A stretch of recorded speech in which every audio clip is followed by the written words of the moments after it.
салом бинандагони гиромӣ, ҳаводорони барномаҳои телевизиони Баҳористон. Инак боз дар ин вақту соат манзури шумост барномаи писандидаатон Ангубин. Бояд гуфт ки барномаи имрӯзаи мо аз шумораҳои дигар барномаҳо ба кулли фарқ хоҳад кард, зеро иштирокчии барномаи имрӯзаи мо хеле ва хеле фаъол аст ва бояд гуфт ки иштирокчии барномаамон меҳмон аз вилояти Мухтори Кӯҳистони Бадахшон аст. Хуб, биёед бо ӯ аз наздик шинос мешавем ва пас он барномаро оғоз менамоем.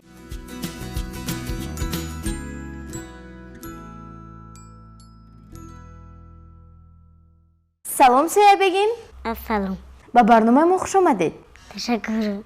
хуб, Соябегим, бинандагони телевизиони Баҳористон аллакай интизор ҳастанд, аллакай фаҳмиданд ки шумо аз вилояти Мухтори Кӯҳистони Бадахшон ба инҷо омадед ва мехоҳанд ҳарчи зудтар бо шумо шинос шаванд.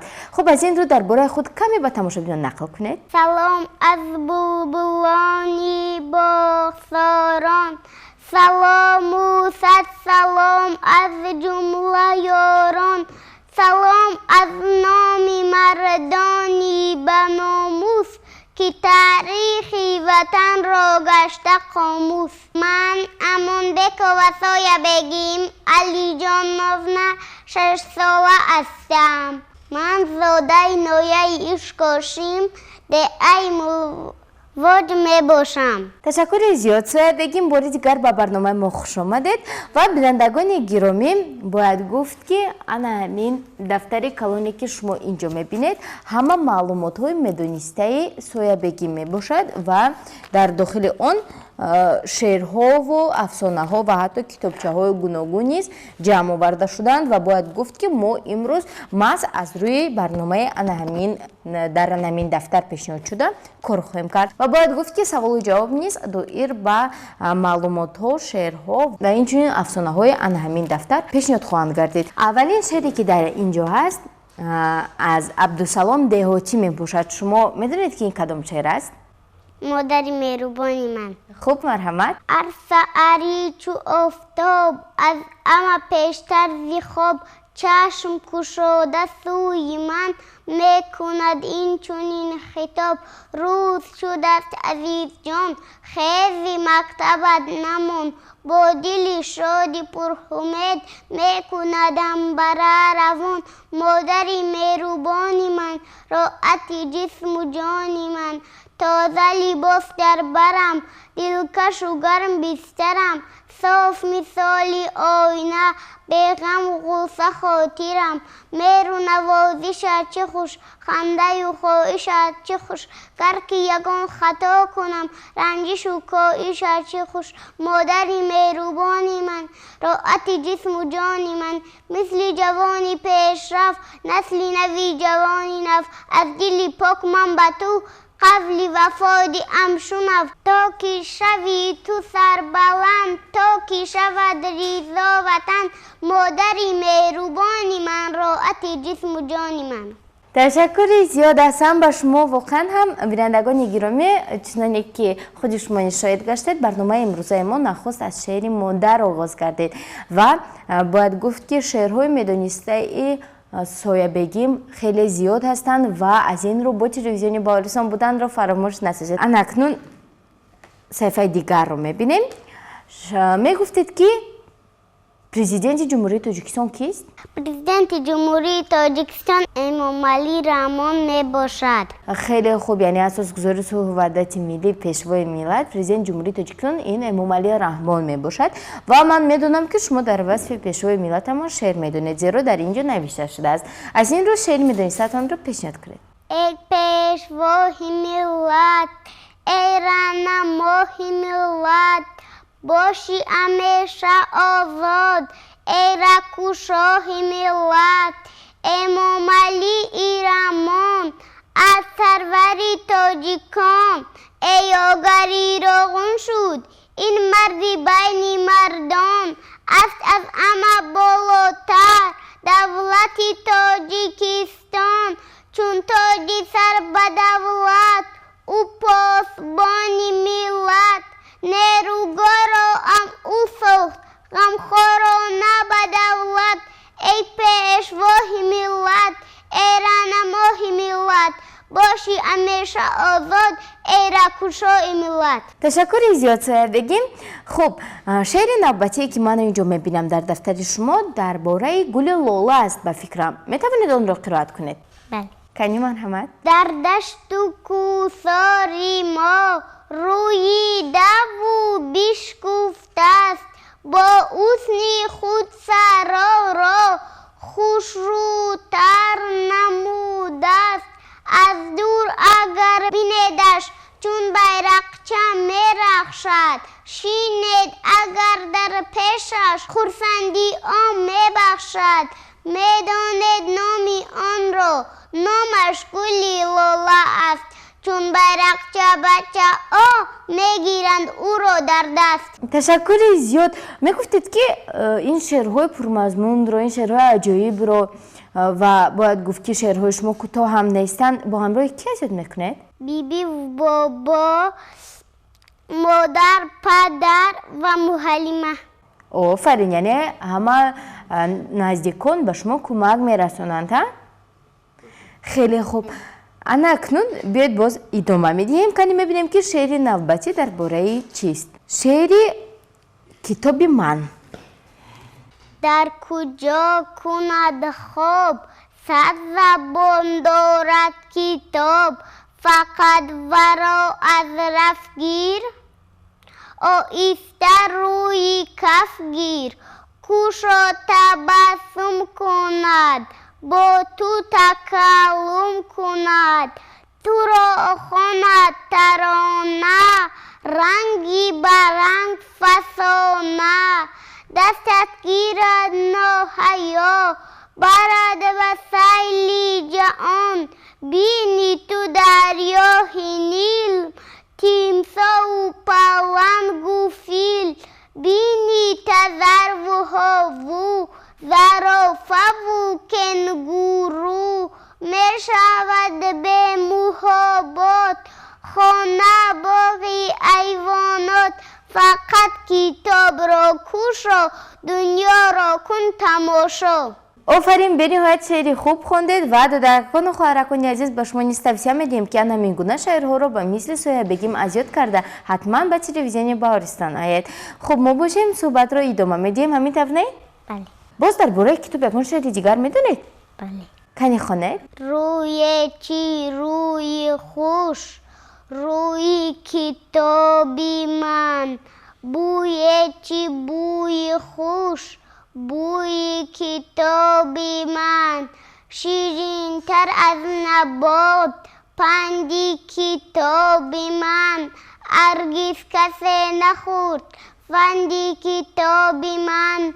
بر کشتی خیرت دریا کتابی من، آخر ندارد آن دنیا کتابی من. دستی قوی دوست، دستی کتابی من، شستی رهی نکوست، شستی کتابی من. آفرین. خب کنی ما ادامه میدیم هم ورق رو میگذارونیم. کنی اینجا باز چی شعر است؟ انا اکنون یک شعر به نهایت عجایب، یعنی نامی عجایب دارد و به فکرم که خصوصا درباره شماست. شعر نام دارد ما از پامیر آمدیم. دادرکان و خواهرکان عزیز بینندگان گرامی، یک جای شعر ما از پامیر آمدیم رو که مؤلف آن میرسید میرشکر است در اجرای سویا بگیم گوش میکنیم. مرحمت. ما از پامیر آمدیم، مسکو روان شدیم، خوابیدیم اندر وگان، بیدار شدیم در کاغان. خرسندی شادی کردیم، از شادی بازی کردیم. انا گفتم مسکو جان مسکو، کاندوکتوری موی سفید، گفتا با ما خب شوید، نبراید از وگان، مسکو نه این کاغان. از پامیری دور و دور تا مسکوی پرنور، و فرزندانی تاجیک را سفید است و نزدیک. آفرین سویا بگیم. اما اکنون من با شما یک سوال دارم. میگفتید که این زمان کدام فصل سال است؟ بهار. بهار. آفرین. فصل بهار به شما پسند است؟ بله. میگفتید که در باره فصل بهار یکون شعر ایجاد کرده اید؟ البته خب مرحمت. بهاری خورم آمد صفایی عالم آمد شادی آدم آمد بهاری نو مبارک در بهار باران شود غله ارزان شود نان فراوان شود بهاری نو مبارک. احسن. و شما اینجا یک شعر است نامش راست میگویم است. شما این شعر رو میدونید؟ بله.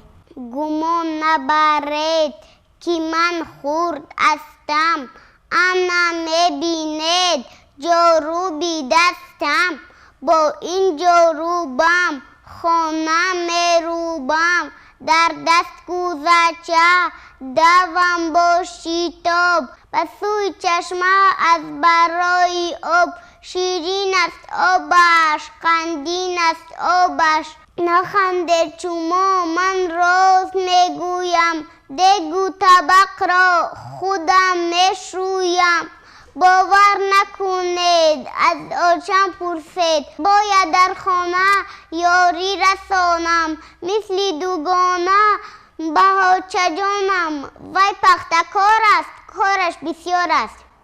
خیلی خوب. مورچه که دانه یافت از تگ دولانه یافت. مورچه که دانه یافت از تگ دولانه یافت شاد شد و خانه برد دانه سری شانه برد آچمن دانه گفت قریب که یک تانه گفت روی یکی آچه شکفت گرم ببوسید و گفت شکر کلانک شده ای دانه کشانک شده ای. خیلی خوب. اکنون باز یک شعر دیگر هست اینجا خرگوشک نام دارد. به سوی بهش رفتم به هیچ اندیشه رفتم خرگوشکم را دیدم به سویکش دویدم خرگوشکم مرده بود گرگ الله خورده بود گرگ الله تو موری زری بلا را خوری آن را چیکار کردی آخر شکار کردی خرگوشکم را خودم دین خریده بودم خرگوشک قابلم مهرک تو در دلم گفته گریه میکردم با آبی دیده اردم خستم که سحر شده است بالشته کمتر شده است. آفرین. یعنی این همه در خواب بوده است ها؟ خیلی خوب. باز درباره کدام حیوانات شعر میدونید؟ سنجاب. درباره سنجاب؟ کنی مرحمت. بود نبود سنجاب بود در ملک پنجاب بود ارکه بود و گول بود ناز و نوزش مول بود هرچی دی نمیگفت گر ندی میگفت روز آچش آش پخت آشی شلم ماش پخت سنجابی ما ناز کرد نخورد و اراز کرد آشکی تو شور گفت خودت برو خور گفت نگاه آمد یک باشه ربو طبقی آشه سنجاب گفت چی گپ شد آچهش گفت عجب شد. آفرین. یعنی سنجاب از دست ارکگی خود به خوراک ماند. همین خیلی؟ بله. میگفتید که کدام خوراک رو شما بیشتر دوست می‌دارید؟ شیر برنج. شیر برنج رو دوست می‌دارید ها؟ آفرین. خب باز درباره کدام حیوانات شعر می‌دونید؟ برچه. درباره برچه مرحمت. او برچه کی مستی من بیا دوام دکور جو علف بدستی من بیا و خور کمور نهایی میدی ام بگاف که میخورد فشور اگر به خواب تشنه‌ای بجوی دفت پرت و پر شکم چهت که سیر شد برعکس گسور بکشت و گل دا انزنی بوزک برین چتر شدور شنیدم اون که میزنم با اینچه ها تسر. آفرین. شما برچه رو میزنید؟ بعضی روزا با گلها میرسد بد میزنید ها؟ اینجا کتاب میخونیم، یک شعر است. شما کتاب میخونید؟ بله حرفا رو میشناسید؟ بله همین شعرها رو که از یاد میکنید خودتان خونده از یاد میکنید یا اینکه با شما میگویند و شما از دهان معلمتون از یاد میکنید؟ من خودتان از یاد میکنید. آفرین. خب اکنون ما شعر شما رو گوش میکنیم. مرحمت. میشویم آشنا سلام کتاب مسیحی ما تو در ارباب در جهان باشد آنچه علم و هنر امش را گرفته ای در بر ما تو را صبح و شام میخوانیم تا که هر علم و هر هنر دانیم بعد از این مثل جوره جانی هیچ از ما جدا نمیمونیم. خیلی خوب. این یعنی مصلحت با کتاب بودن؟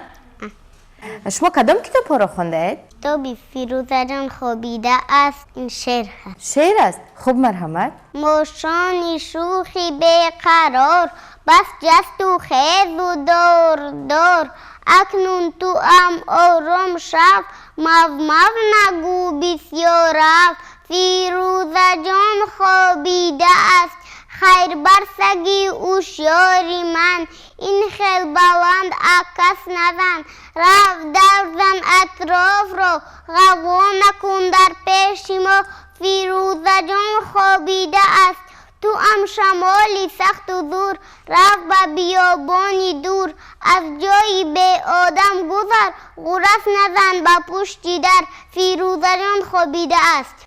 آفرین هستم به شما. اکنون ما باز برمیگردیم با سری موضوع فصل بهار. درباره فصل بهار چی گفتم میتوانید؟ چگونه فصل است که نقل کنید کمی به ما؟ فصل بهار از زیباترین فصل سال می باشد. یعنی چگونه زیبا است؟ میتوانید به ما گویید؟ گلها می شکوفند. باز چی میشود؟ و باز سبزه ها هم. باز این چنین درختان گل میکنند ها؟ آفرین. خب در باره فصل بهار باز شیر میتونید؟ بله. خب مرحمت. آمد فصلی بهاران پرلاله شد کوساران ما به شادی دویدیم یک دانه لاله چیندیم که است از لاله بهتر از لاله بهتر مادر این لاله ها را خندان گیرید از من مادر جان ما امسال هم جوشیدیم در هر درس کوشیدیم مکتب از ما راضی شد وقتی درس و بازی شد این لاله ها را خندان گیرید از من مادر جان. به نهایت. خب اگر اگه شعر دیگر دونه درباره فصل بهار مرحمت. خنده کرد آفتاب و شعله بدریخت ابر گویا که قهر کرد و گریخت آب شد برفی وادی و صحرا میبراید بوق از زمین به هوا میوزد میرسد شمالکی نرم از نیالان گرفته بوسه گرم هرهر فارم شمالی بهار کرد از خواب خاک را بیدار سوی باغات و کشتزار نگر زندگیشان گرفت رنگی دیگر هرچی آرام بود به جوش آمد هرچی خاموش بود در خروش آمد اما در کشت و کار میکوشد اما جادگی کار میجوشد. خیلی خوب. این شعر رو کی نوشته است؟ عبدالسلام دعوتی. آفرین.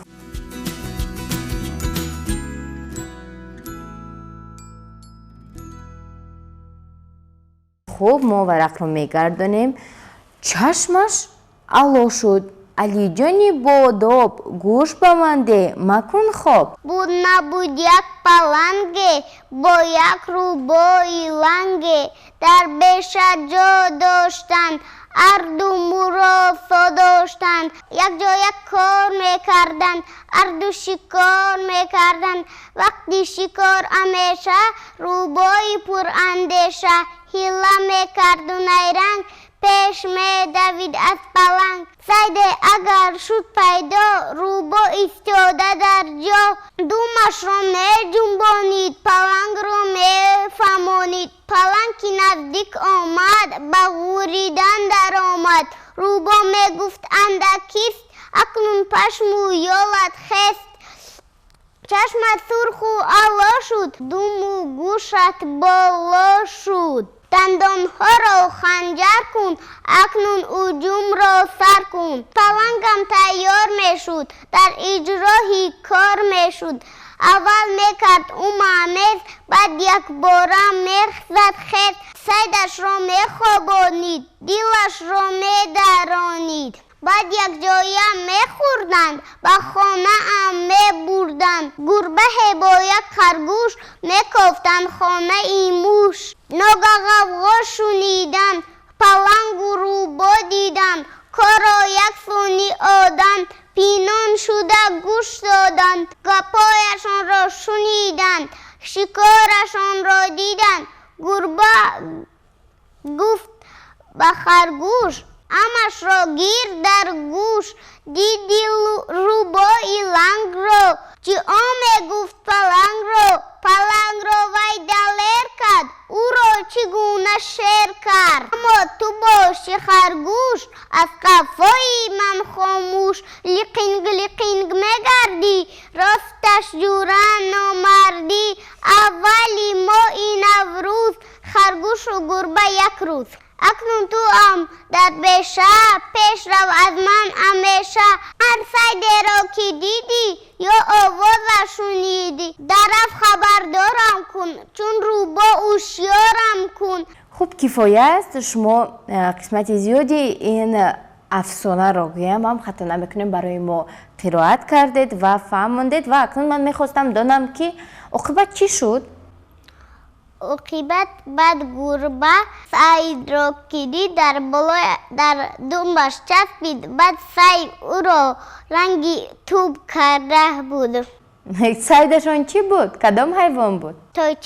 تایچه بود ها؟ تایچه گربه را به مثل توب کرده هوا داد همین خیر؟ آفرین.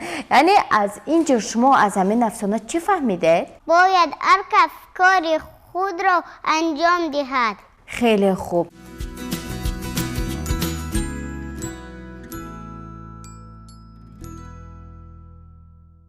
برای ما نفرانی که این زمان با ما پیوستند خواهش رسان میشویم که شما برنامه انگوبین رو توسط تلویزیون بهارستان با اشتراک سایه بگیم که از ولایت مختار کوهستان بدخشان مهمان برنامه ما شدند تماشا کرده هستید و برنامه ما تا حال ادامه دارد. از این رو با برنامه انگوبین بودن رو فراموش نسازید. اینجا یک شعر دیگر است من اولش را میگم شما ادامه دهید میشود؟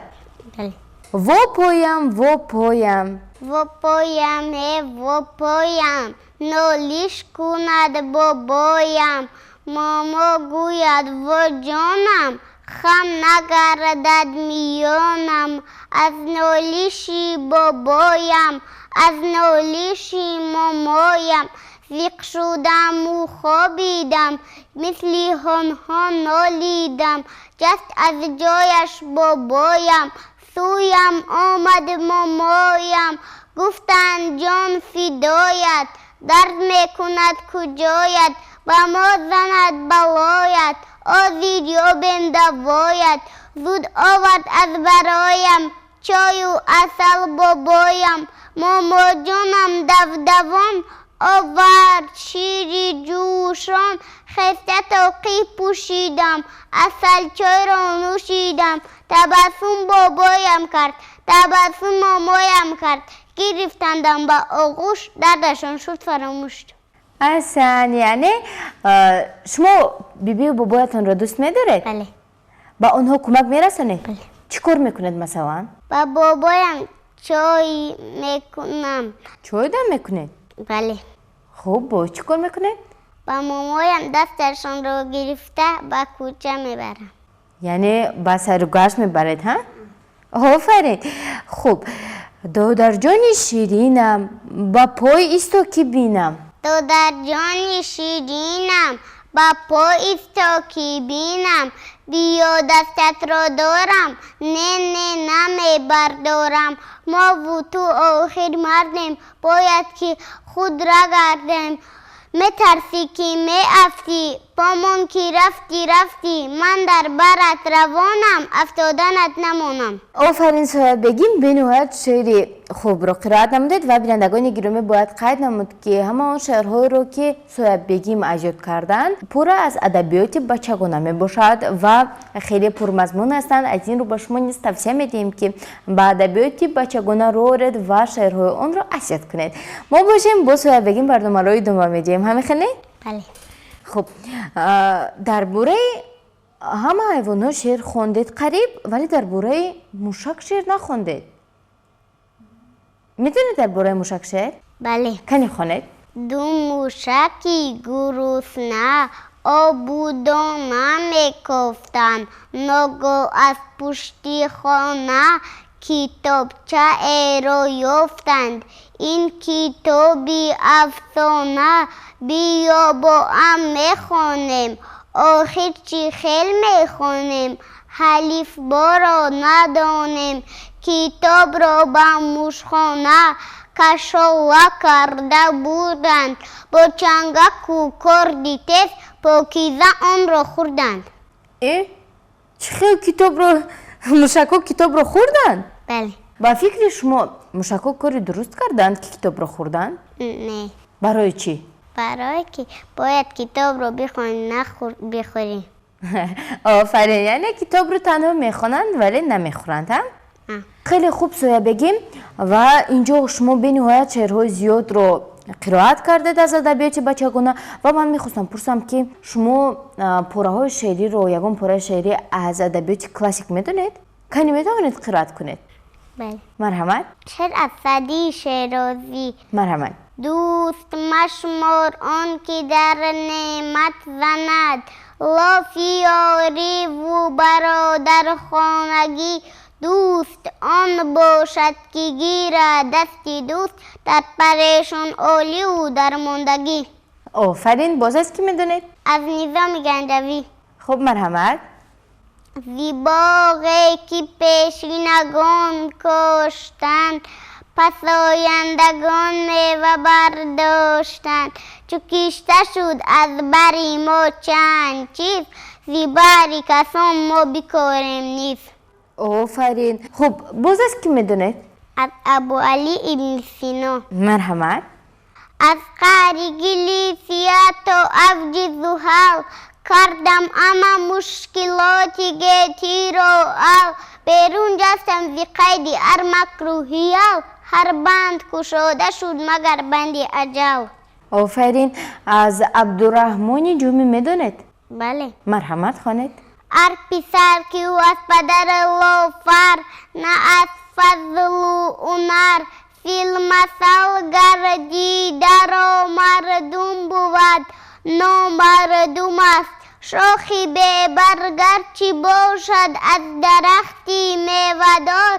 чун наёрад мевабор андар шумори эзум аст. хеле хуб, яъне ин пандҳо мебошанд, ҳа?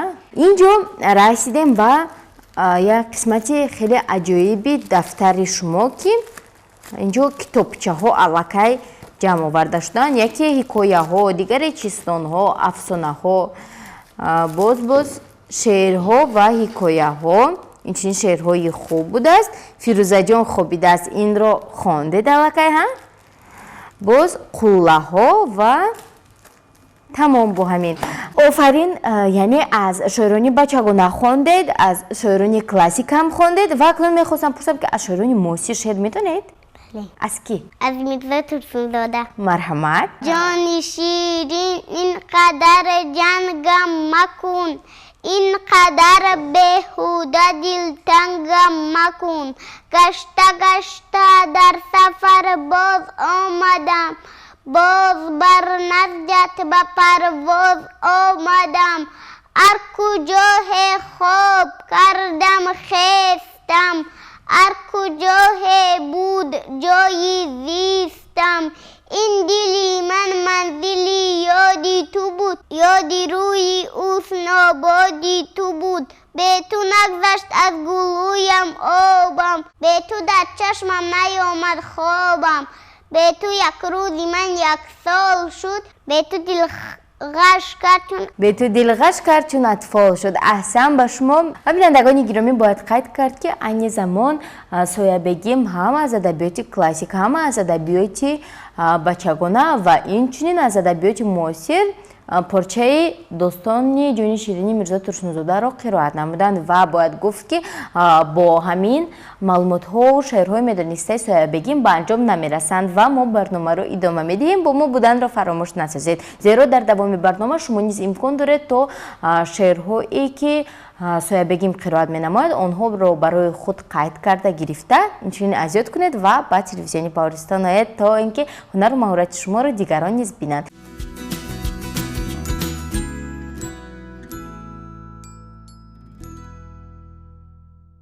اینجا با یک قسمتی به نهایت عجیب ما رسیدیم. یکی حکایه ها نام دارد، دیگری چیستان ها، افسانه ها، شعرها و حکایه ها، شعرهای خوب برای بچه های نقص. این به نهایت عجیب. فیروزه جان خوابیده است، این رو علاقه خواندید هم؟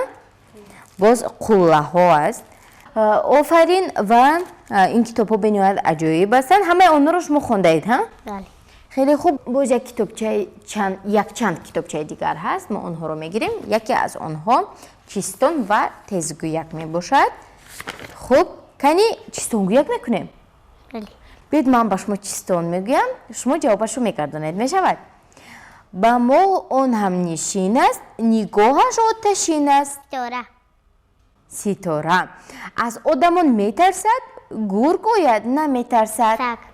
سگ. صبح آید صدا کند، مژده زیا کند. خروس. اشک هر نوجوان است، چشم نوی پیران است. عصا. عصا. از سه رنگ زیبا است، آن از همه بالا است. پرچم. خیلی خوب. اکنون نوبت شما به من چی میگویید؟ به آش آن را مییابد، آش به آن را میپاید. شاید طبق باشد؟ نه. سبزی؟ بله. آفرین. اقلا شما چیستانی میخیزارین تا که زمین را میگفتید، من زود جوابش را میافتم. خوب باز مرحمت یکمان چیستان دیگر که سوزن زنی برآید، سوزن گیری نهاید. چی باشد؟ شاید متا باشد؟ نه. راستی که من جوابی چیستان شما را نمیدونم، میتوانید به من کمک کنید؟ بله. جواب چیستان چیست؟ خور میباشد. چه خور؟ من فهمیدم، یعنی خور هنگامی که به دست و به یگان عضو دیگر میخواد هم با سوزن آن رو میگیرند. همین خیر؟ شما بلاچه باز من میگویم که این چی باشد. خوب کنی باز یگان چیستان دیگر که دانه گندم باشد، خوراک دویم. خوراک دویم این به فکر من کارتوشکا است، زیرا خوراک دویمی همه ما این کارتوشکا می باشد. اینجا نوشته شده است که تضادهای زندگی و از اینجا برمیآید که بینندگان گرامی خیلی عجایب هستند و پرمعنی نیز می باشد. از این رو با دقت به سخنانی سویا بگیم گوش کنید. خب مرحمت سویا بگیم. پشه از خونش خودداری کرد. پشه هم از خونش خودداری کرد. آفرین. خب گله کی؟ گلی که هر زمان باشد بجای نمیآید، از آن بوی وفاه. خیلی خوب. گوسفند بیشتر از گرگ از مدیر فرما بیشتر میترسد. آفرین. یعنی گوسفند از گرگ دیده بیشتر از مدیر فرما میترسد ها؟ بله. خیلی خوب. خوب بیاید باز تزگویک برای ما گوید. از همین کتاب است معنیش. اکنون رسیدیم به تزگویک ها. دادا بابا گفت، بابا دادا گفت. دادا بابا گفت، بابا دادا گفت. زودتر. دادا بابا گفت، بابا دادا گفت. باز کنی یک چند مرتبه تکرار کنید. دادا بابا گفت، بابا دادا گفت. آفرین. سه سبد سب، سب در سه سبد. سه سبد سب، سب در سه سبد. زودتر. سه سبد سب، سب در سه سبد. دانو ندان نیست، ندان دانو نیست. دانو ندان نیست، ندان دانو نیست. آفرین. جزه با مزه، با مزه جزه. جزه با مزه، با مزه جزه. کسل اصل خورد، اصل کسل خورد. کسل اصل خورد، اصل کسل خورد. شونه شونه است، دانه دانه است. شونه شونه است، دانه دانه است. بیبی خمیر کرد، زبی فطیر کرد. بیبی خمیر کرد، زبی فطیر کرد.